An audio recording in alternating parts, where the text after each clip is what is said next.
esteja muito bem e o nosso propósito, estarmos juntos aqui fazendo uma companhia útil e amiga a todos vocês. Nosso propósito, através dos convidados que aqui chegam, é colaborar com a formação de uma nova consciência. E volta a esse programa alguém que, olha, fez sucesso. Como a gente brinca no coloquial, para o bem e para o mal, porque para alguns foi tudo que eu imaginava ou pensava, mas não conseguia exprimir, né? E para outros, olha, eu já estava um pouco confuso, fiquei um pouco mais. Então, né, estamos aqui de novo com ele e é sempre uma alegria imensa, porque temos dito isso insistentemente para que acompanhe o trabalho desta pessoa, porque ele vem fazendo um trabalho importante nesse processo de conscientização. Ele está trazendo para nós, descobrindo, né, um livro que está em toda a codificação e obras subsidiárias, e falando de algo que todos nós queremos saber, as nossas origens, né, da nossa criação. Temos em Deus, nosso Pai Criador, uma figura muito bonita, trazida por Jesus. Mas, nos tempos que estamos vivendo, contestados, né, pela ciência cética, mas coitada, né, uma ciência que está se tornando, olha só, dogmática. Então, chegou o momento, acreditamos, da espiritualidade dar um grande salto neste conhecimento, colocando-nos, vamos dizer assim, em dia com o que há de mais moderno no campo da ciência, né, que é a nova física ou a física quântica. Então, volta a esse programa Sebastião Camargo para falar sobre evangelho interno e reprogramação. É isso, Sebastião? Exatamente. O que é evangelho interno, Sebastião? Segundo Emmanuel, na obra Pão Nosso, ele fala: consagra-se pura, mas não esqueça a pregação do reino divino aos teus órgãos. Seria pregar esse reino divino às consciências que estão em nós. Olha que coisa interessante, né? Os órgãos se constituem em sistemas e que se agrupam em um sistema maior, que a gente chama corpo humano, e muitos de nós imaginam que é essa própria estrutura. Na verdade, estamos aí, não é, Sebastião? Nós não somos efetivamente ele, mas não conseguimos ser se não estivermos nele. Olha que coisa interessante, explica isso para a gente. Exatamente. Os veículos de manifestações que nós temos à nossa disposição, como diz André Luiz, são companheiros de evolução. Assim como de um órgão, a célula seria suas companheiras, suas colaboradoras. Sem elas, ele próprio não existiria. Esse comando que nós vemos que também é um ser. Quer dizer, então, que os órgãos, eles são agrupamentos como grandes famílias, já há quem diga que nós somos um grande universo, então os órgãos seriam como o sistema planetário, seriam sistemas enormes dentro de nós, que se agrupam para um trabalho, uma finalidade? Comparando ao corpo a um universo, ele seria semelhante a uma galáxia. Então, dentro um universo menor, dentro de um universo maior, mas interligado e harmoniosamente trabalhando em conjunto. Quer dizer que os órgãos todos, eles têm como unidade elementar conhecida pela ciência as células. Agora, cada órgão agrupa células com um determinado trabalho. Então aí nós temos consciências elementares, como disse o André Luiz, trabalhando o seu próprio processo de evolução, é isso? Exatamente. E colaborando com André Luiz, nós vemos em Pietro Baldi, na Grande Síntese, a obra que o próprio Emmanuel, pelas mãos de Chico, deu um aval fantástico. Então ele diz: destaca-se do inconsciente pequenas almas instintivas que, num aprendizado longuíssimo, adquiriu a capacidade de comandar para governar os órgãos. Então nós vemos que são elementares do estágio evolutivo, colaborando conosco nesta evolução do nosso próprio corpo físico. A ciência já diz que existe uma consciência na matéria. Então, existe uma consciência daquelas células que executam um determinado trabalho, fígado, pulmões, coração. Quer dizer, existe uma consciência das células e existe alguma uma espécie de célula-chefe nesse processo? Exatamente. Nosso irmão Miramês, no livro Força Soberana, chama de consciência instintiva.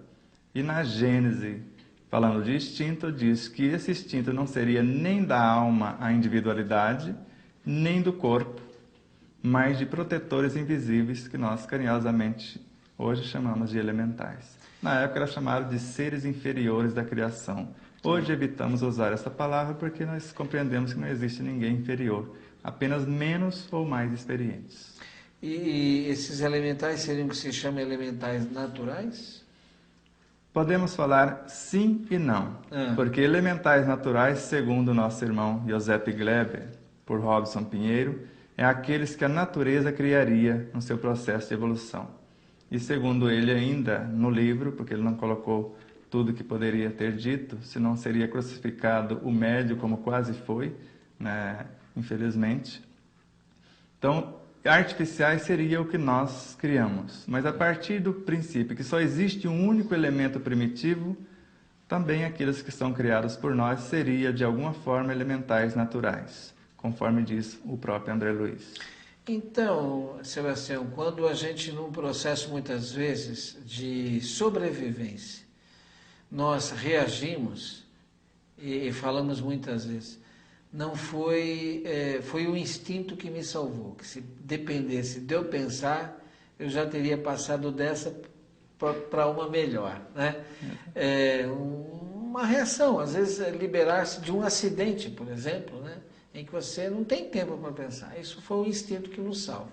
O que está agindo aí desse ponto de vista desse elemental ou dessa força instintiva? Certo. Partindo do ponto que você está tocando, poderíamos comparar então essa força instintiva como um agrupamento de funcionários em uma empresa antes de você assumir que sabia fazer determinada tarefa, ou realizar determinada função. Então, quando você chega, aquilo que ele sabe fazer, você pode pedir que ele executa. Mas aquilo que ele não sabe é necessário ensiná-lo. Então, aquilo que esses automatismos, ou por esses automatismos, essas consciências elementais já adquiriram, eles nos salvam de várias situações. Mas aquilo que não conseguimos, às vezes é o caso de certas enfermidades, é necessário especializá-los. Por isso nós chamamos de reprogramação. Interessante. Chegamos num ponto interessante, então. Então, nesse momento, eu, Jeter, você, Sebastião, né, está na posse, no domínio ou no uso, na utilização de um sistema composto de vários subsistemas que a gente chamaria os órgãos. Todos eles funcionando integrada e coordenadamente.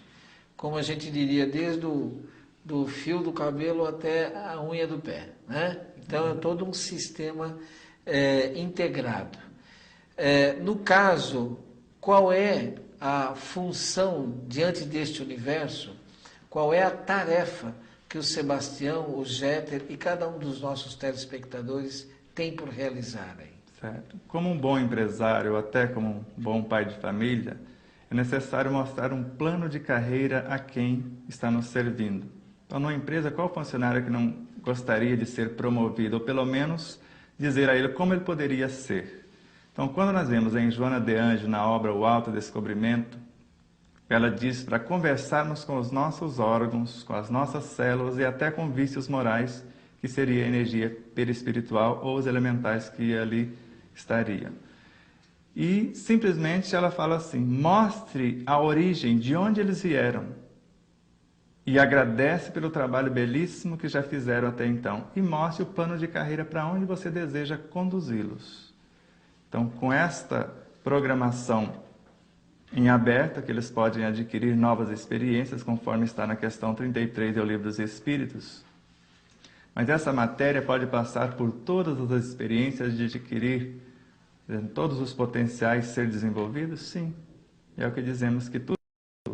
Então é necessário, diante de uma situação que eu não estou contente, ter um plano, uma meta a atingir, e a promoção e especialização desses seres, que segundo André Luiz, que através dos centros energéticos, que são escolas em nosso perispírito, acionado pelos nossos pensamentos e sentimentos, nós levaríamos a cada célula a especialidade extrema, conforme ele afirma no livro Evolução em Dois Mundos. Olha que... Agora, Sebastião, como tratar disso diante da própria problemática do seu propósito reencarnatório, né? Muitos de nós está aqui na vida, já está inserido, já chega inserido no contexto, né? E alguns mais comprometidos, tanto com as coisas positivas, quanto com as coisas negativas. Quer dizer, está ali num propósito reencarnatório. Que relação tem esse propósito reencarnatório e todo esse processo desse universo? Como conseguir realizar isso? Que relação de harmonia a gente pode estabelecer? Porque se eu estou ajudando todo esse conjunto está me ajudando a estar aqui. E estar aqui, como diz lá no Livro dos Espíritos, ninguém foge da fieira das reencarnações. Então, é nesse processo de experiências que eu vou ascendendo, evoluindo, né? Nem todos têm consciência disso. Como conseguir equalizar essas situações? Vamos dar algumas noções mais aproximadas do que seria isso. O mínimo que a pessoa deveria entender é pelo menos ir no Evangelho segundo o Espiritismo, capítulo 4, item 24, e ver que o corpo físico evolui até se confundir com o perispírito. E o perispírito até a sua completa fusão com o espírito individualizado.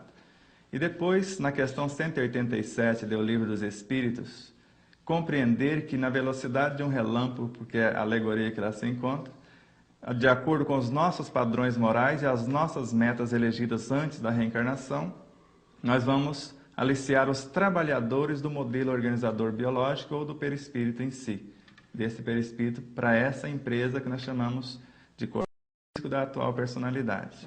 E na sequência ter a certeza que a energia que vai configurar o corpo físico já participaram da construção de outros corpos, à semelhança do que dissemos. Isso está na questão 70. Então, vamos dar um pit stop aí na sua viagem para entender esse ponto. Você está me dizendo que na hora que eu reencarno, eu já aciono, né, todo o contingente de trabalhadores, né, e esses trabalhadores estão organizados em subsistemas e um sistema maior que é o corpo. Ele vem exatamente de acordo com a necessidade do meu aprendizado, é isso? Exatamente. E depois de preparado, então, esses dois agrupamentos, quem vai comandar, conforme está na questão 540 do Livro dos Espíritos, que primeiro aprende e depois comanda. Então, quem vai comandar? A energia perispiritual, a energia organizadora, os que já estiveram aqui. Quem vai executar a tarefa? A energia mais densa, o que nós chamamos de energia física ou corpo físico. Então, diante de uma proposta, de uma meta onde todos serão promovidos, a ação é conjunta. O empresário dá a ordem, mas os engenheiros, os colaboradores de toda a ordem que vai trabalhar em conjunto para que o produto final seja construído para atender a uma demanda qualquer. Então, quando alguém nos fere ou nos ofende de alguma forma, nós estamos colocando todo esse universo em ação, produzindo o que chamamos de ternura, de tolerância, de compreensão, e todos eles, ou o contrário. Eu já nem falo o contrário porque não seria o ideal. Porque se eu agir contrariamente querendo agredir, eu começo a perder os funcionários. É o que nós chamamos de doença.